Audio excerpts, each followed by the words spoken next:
Hi friends.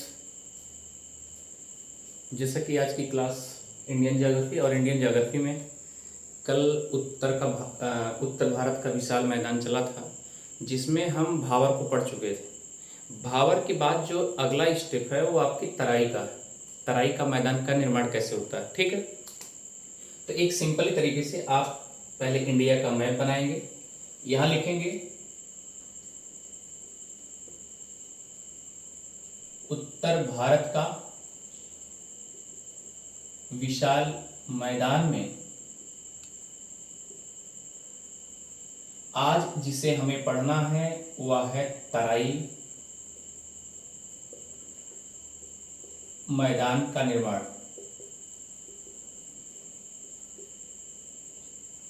ठीक, एक बहुत ज़्यादा बड़ा टॉपिक्स नहीं है, एकदम छोटा टॉपिक्स है, पर ये आसान आप समझेंगे कैसे। सबसे पहले इंडियन का मैप बना करके। तो आइए फ्रेंड्स, ये आपका मैप है।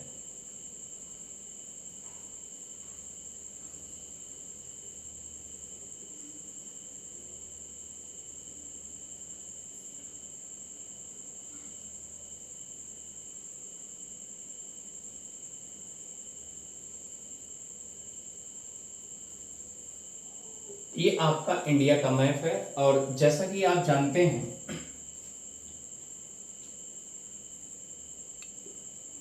ये यहां से जो बुंजी नामक गार्ज है, बुंजी गार्ज के पश्चिम, ठीक है,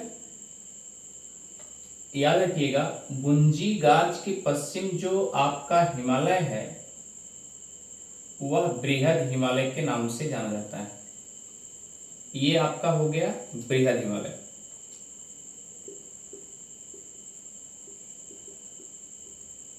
ठीक, इसके बाद फ्रेंड्स यहां देखेंगे, फिर ये आपका जो सेकंड टर्म होगा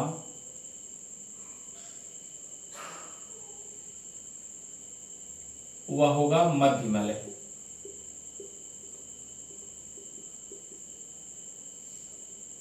क्या होगा? मध्य हिमालय। फिर अगला स्टेप जो होगा फ्रेंड्स, आप जानते हैं जैसा कि ये होगा शिवालिक हिमालय। आपको लगभग बताया गया कि जितने मतलब तीनों हिमालय, महान, मध्य और शिवालिक, ये तीनों की लंबाई सिमिलर है। पहली चीज तो ये हो गया। ठीक, शिवालिक हिमालय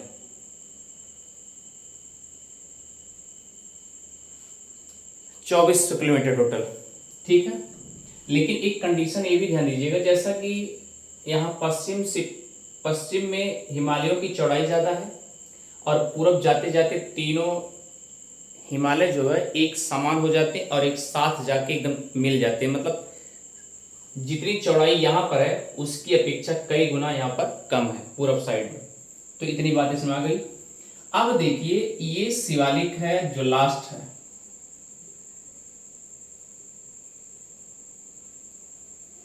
ये आपका शिवालिक है। शिवालिक पर्वत से, शिवालिक हिमालय से आप फ्रेंड्स जानते हैं नदियां निकलेंगी। ये नदियां निकलेंगी तो क्या होगा, क्योंकि कल बताया गया था कि जब ये एक पर्वत है जो लास्ट का है, अर्थात ये बृहद हो गया, उसके बाद ये आपका मध्य हो गया और ये आपका शिवालिक हो गया। ठीक, ये शिवालिक हो गया। अब आप देखिए, शिवालिक से जब नदियां निकलती हैं, ये नीचे की तरफ आती हैं, तो ये बहुत तीव्र गति से आती है, क्योंकि ये युवा अवस्था में होती है। और युवा अवस्था में जानते हैं कि जब ये तीव्र गति से होगी, इसका मतलब कि बहुत क्या नाम है, अपर्दन ले जाने की क्षमता अधिक होगी, अपर्दन करने की क्षमता भी अधिक होगी। अच्छा ठीक, अगर अपर्दन भी हो गया तो परिवहन भी तेज करेगी, क्योंकि युवावस्था में है, परिवहन भी अधिक होगा। तो फ्रेंड्स याद रखिए, अब इस तरीके से जब इतने कंडीशन होंगे तो इतना समझ रहे हैं कि ये जो नदियां आ रही हैं तो तीव्र गति से आने के साथ साथ इनके साथ क्या आएगा, बड़े बड़े पत्थर भी टूट सकते हैं और कंकड़ भी टूट सकते हैं और बजरी भी। ठीक है, इस तरीके से टूटते हुए आगे की तरफ बढ़ते जाएंगे। तो फ्रेंड्स याद रखिएगा, ये एक नॉर्मल अर्थात मंद ढाल हो जाता है, यहां से मंद ढाल। अब बताइए, अगर मंद ढाल है, जब तक तीव्र था नदियों के सहारे ये खूब तेज जो है यहां से पत्थर कंकड़ बजरी सब लेके चला आया। ठीक है, लेकिन हुआ क्या, ये जब यहां पर मंद हो गया तो यहां पर ये धीरे धीरे ये जमते गए, तो इसका आकार लगभग शंकु जैसा हो जाता है। इसीलिए याद रखिएगा कि जो भावर होता है, भावर का मैदान होता है, वह शंकु जैसा होता है। क्लियर, इतनी बातें पकड़ में आ गई।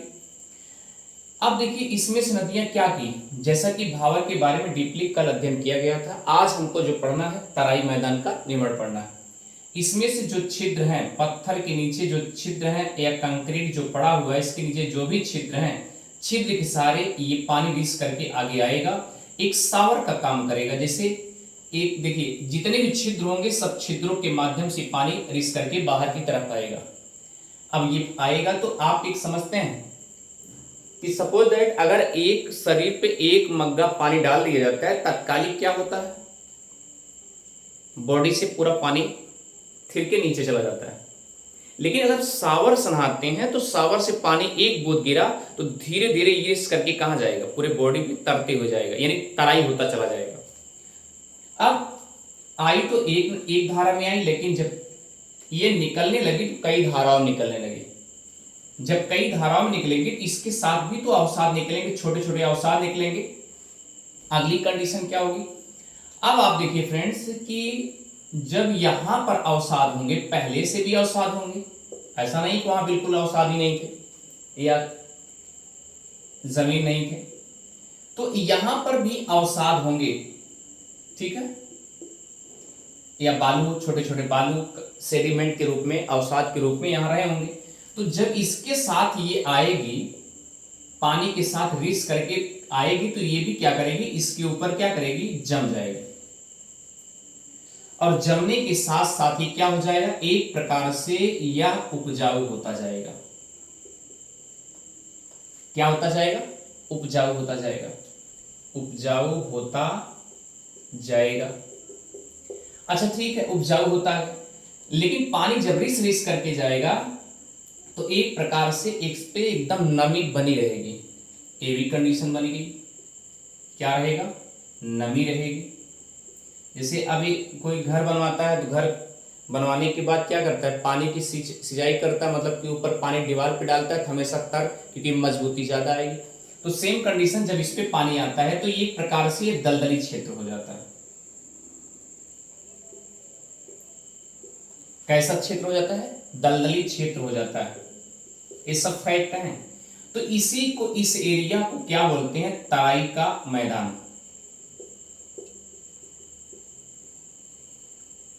क्या होता है, तराई का मैदान। अब देखिए भावर में क्या बताया गया था, भावर में वनस्पतियां तो नहीं उग सकती। अगर ठहरने लायक कोई कंडीशन होगी तो वह वनस्पतियों की जड़ें जो है काफी मजबूती से होंगी और काफी अंदर तक होंगी। लेकिन इसमें क्या है, ये जब दलदली एरिया है, दलदली होने के कारण ये छोटे छोटे हिस्से हैं, ये मजबूती से वनस्पतियां उग सकती हैं आराम से। तो याद रखिएगा इसमें क्या होता है, इसमें फसल या प्राकृतिक वनस्पतियां उग सकती हैं। क्लियर, लेकिन कब उग सकती हैं, जब मानव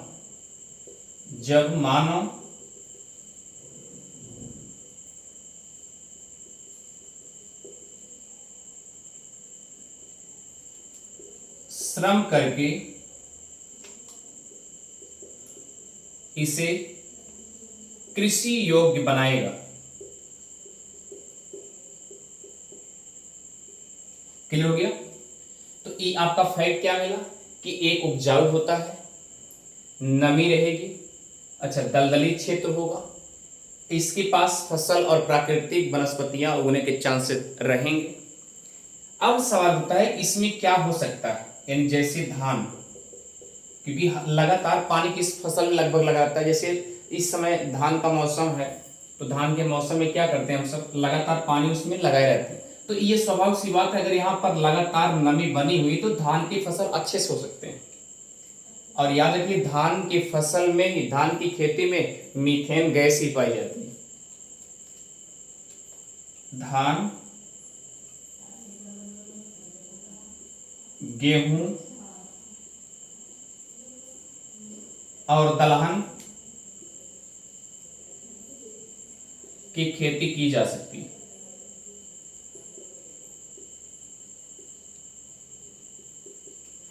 क्लियर?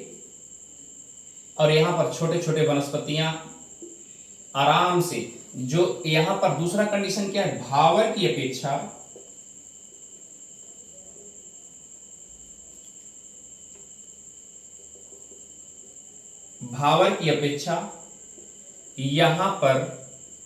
यहां पर मतलब तराई मैदानों में, यहां पर फसल की जड़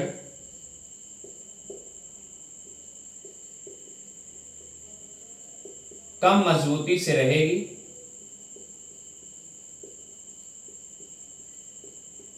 तब भी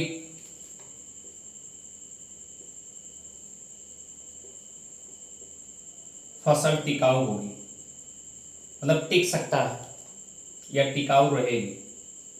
अब इस पे बिल्कुल नहीं रहेगी। यहां पर वेग कम अपने आप, क्योंकि यहां देखिए जब यहां आई तो यहां पर वेग कम हो गया, अब धीरे धीरे इरिस करके निकल रहा है तो वेग स्वाभाविक सी बात अपने आप कम हो गया। अगली कंडीशन क्या है कि भावर जो था वह, उसकी चौड़ाई जो है पश्चिम में ज्यादा थी। भावर की कंडीशन क्या थी कि जो उसकी चौड़ाई थी, जैसे भावर के बारे में हमने क्या बताया था कि भावर जो है वह 8 से 15 किलोमीटर की चौड़ाई है। इसका मतलब यहां पर जो कंक्रीट पत्थर बन रहे हैं सब ये भावर इस तरीके से ऐसे बन रहे हैं, ये भावर है, इसके ऊपर पत्थर। अब पानी रिस करके आगे आएगा, तो पानी रिस करके आएगा तो कई कई धाराओं में आएगी, तो यहां पर अगला कंडीशन क्या बनेगा, यहाँ दलदली क्षेत्र हो जाएगा। और जब दलदली क्षेत्र हो जाएगा फ्रेंड्स, तो इसको क्या बोलेंगे, तराई क्षेत्र, यानी हमेशा तराई का मैदान हो गया। इसको क्या बोलेंगे, याद रखिएगा, भावर का मैदान। अब भावर के बारे में चौड़ाई कितनी बताएगी, 8 से 15/16 किलोमीटर चौड़ा ये होता है। लेकिन हमने ये भी बताया कि भावर की जो चौड़ाई है वह पश्चिम साइड में अधिक है, जबकि वहीं पर तराई का मैदान जो है वह पूर्व साइड में अधिक है। आप देखिए, भावर में पश्चिम साइड में चौड़ाई अधिक है और तराई में पूर्व साइड चौड़ाई अधिक है। अब तराई की चौड़ाई कितनी है, तराई की चौड़ाई 15 से लेकर 30 किलोमीटर तक है, याद रखिएगा। क्लियर? ये चौड़ाई है। इतनी बातें अच्छे समझ में आ गई फ्रेंड्स।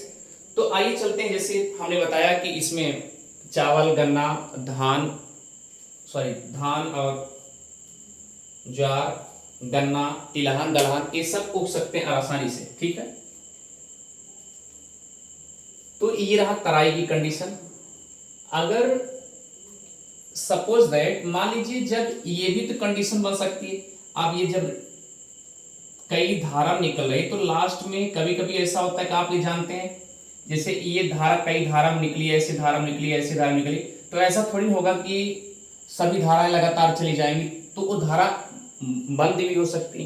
तो एक धारा स्पेशल होगी तो एक धारा सब में आएगी। तो याद रखिए फ्रेंड्स, इसको बांगर बनते हैं, ये ऐसी कंडीशन में बांगर बनते हैं। ठीक है, मिलते हैं एक नेक्स्ट क्लास में और बेहतर क्लास में। Thank you friends. अगर आपको समझ में आ रहा है तो उदय जीएस रिसर्च सेंटर को सब्सक्राइब करना और शेयर करना भी ना भूलें। थैंक यू, मिलते हैं और बेहतर क्लास में। Thank you friends.